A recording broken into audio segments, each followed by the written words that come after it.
There has been a lot of talk in the last few years about moss gardening and moss lawns. There have been books written about it, and I am here today with a good friend of mine and longtime gardener and sort of wildflower expert, Paul Moore, who has transitioned almost all, or maybe all, of his lawn to moss.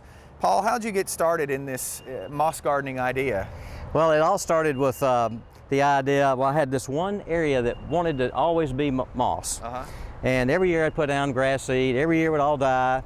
You know, the rest of the garden is native and doesn't require a lot of maintenance, but I was spending all the time working on this, trying to establish turf. So I said, for 1 year, I'm just gonna let that just grow, just to see what happens. And within 1 year, it had filled this entire area. Wow. So this part of what is now basically your moss lawn, how old is this that's completely covered? This is its second year.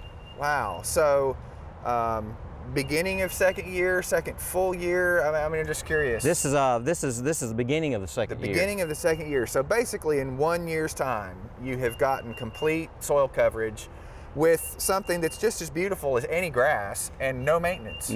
Virtually no maintenance, and it's a little yellow-green now as it produces spores, you know, to produce itself. Early in the spring, in early spring, and then it'll turn this more verdant green. And when it gets dry, it'll just go dormant.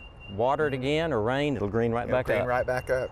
So you've gone from a lawn, a true lawn that had to be seeded, overseeded, fertilized, watered, mowed, to something that basically requires no maintenance at all, other than virtually none. Picking up a few sticks or in the fall. I can just take my leaf blower and blow it, and in 5 minutes it's clean and ready to go. So you transitioned this part of the lawn first, and then decided to sort of go bigger with it.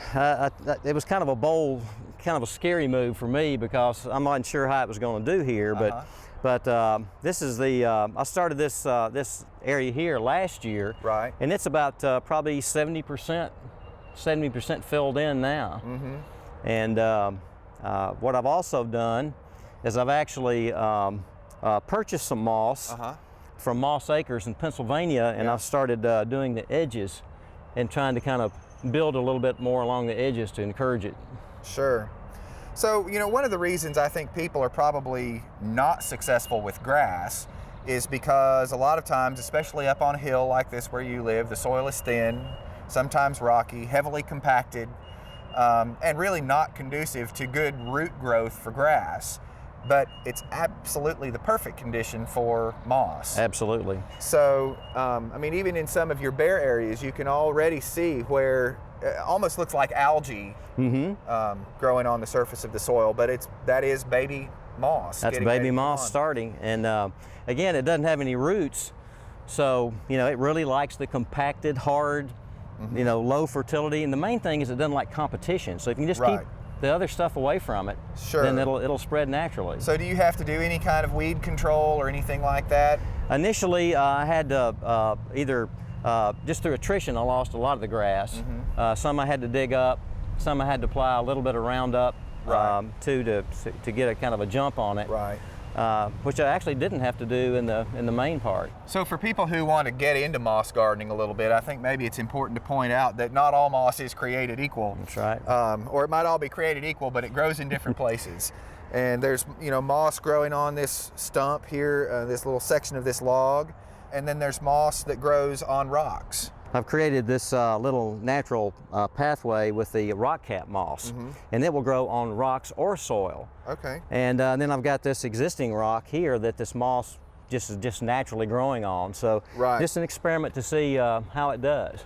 If you want to grow moss in your own garden, you can actually collect moss from different places growing around, but look on your own property and see if you begin sort of developing an eye for where the moss is, you can transfer it to the same sorts of places in your own garden. And because it grows from spores like ferns, which are very tiny and carried by the wind, it doesn't take very long at all for it to start to reestablish itself. And that's what I've done here. The moss on the ledge right there, I collected off my property. And I've also made take moss and you put it in a blender with a little beer and some of the little moisture crystals and make a slurry and actually paint that on rocks. And that's another way to try to get it established. And is the purpose of the beer in that slurry the yeast or something in the beer? I think it's the yeast and the sugars, and that also kind of makes it really adhere to what you're putting it on. And after I did that, even after 2 inches of rain, it didn't wash it off. So I think it's a really good method. So you just basically painted it onto the surface of the rocks, and then because of the spores that are in it, the moss will begin to grow naturally on those rocks. That's the hope. So one of the new kind of little experiments you have going in the garden is moss mulch.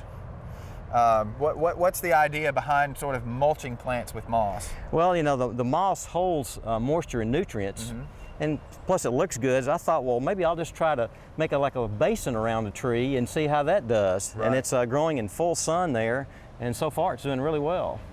So if people want to establish moss in their garden, I think you mentioned one company that sort of specializes in moss. Yeah, Moss Acres in Pennsylvania is where I've gotten the sheet moss for my lawn borders, as well as just some of the other types I'm experimenting with on rocks and on the ground as well. Well, Paul, thank you so much for giving this little bit of insight into how you've transitioned your lawn and other areas of your garden into moss. And for more information, you can visit our website at volunteergardener.org.